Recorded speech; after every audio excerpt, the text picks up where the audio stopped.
The morning light filtered through the white lace curtains in Ruth Callahan's quiet home in coastal Maine.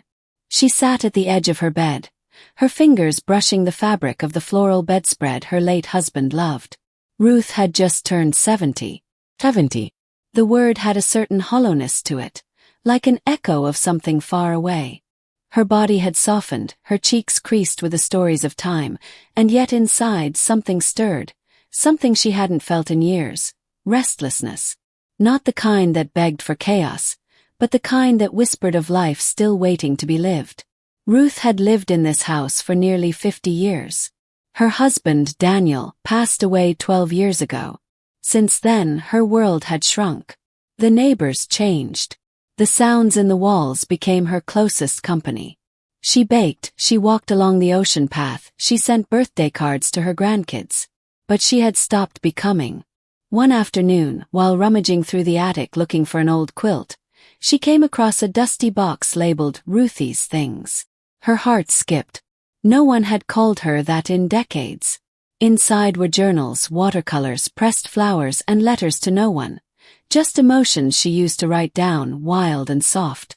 She sat on the wooden attic floor and opened one of the journals. Her handwriting was looped and lively, like it was trying to leap off the page and reclaim something. "I want to run barefoot in the field," one line read. Not to escape, but to remember how it felt. That night Ruth didn't sleep. Her mind raced. She realized how much of herself she had buried in order to survive the silence. She had stopped dancing in the kitchen. She had stopped painting. She hadn't swum in the ocean in over 20 years. Why? Because somewhere along the line, she had convinced herself that such things were no longer meant for women her age.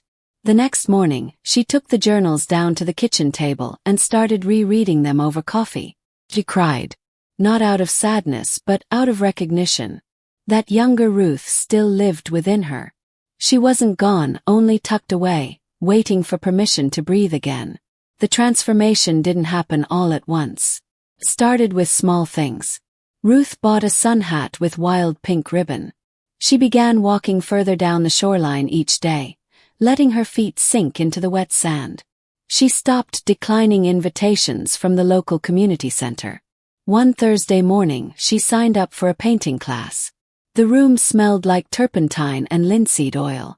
The instructor, a soft-spoken woman in her 40s, handed her a blank canvas. Ruth's hands trembled as she held the brush. But once she made the first stroke, it was as if a dormant color inside her burst open. She painted a wave cresting under golden light, not from memory, but from something deeper. Other women in the class began to take notice. They'd say, "There's something alive in your work, Ruth."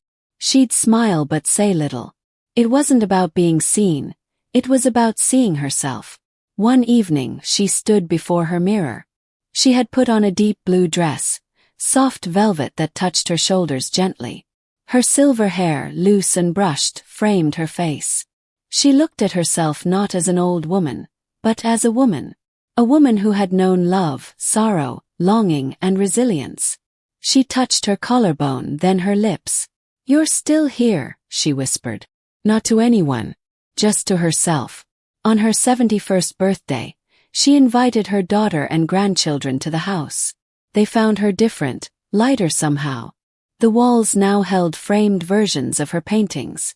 The windows were no longer covered with heavy drapes, but open to the sea breeze. That night her daughter asked, "Mom, what changed?" Ruth looked out toward the water, where the sky kissed the horizon in a deep blush. She answered simply, "I remembered who I was before I forgot." The rediscovery wasn't about chasing youth. It was about embracing the richness of her years, the beauty of her survival, and the quiet rebellion of refusing to disappear. Ruth now starts her mornings with a sketch. She goes to sleep with the windows cracked open. And sometimes when no one is looking, she dances barefoot in the kitchen again. Not because she is trying to be young, but because life still stirs within her.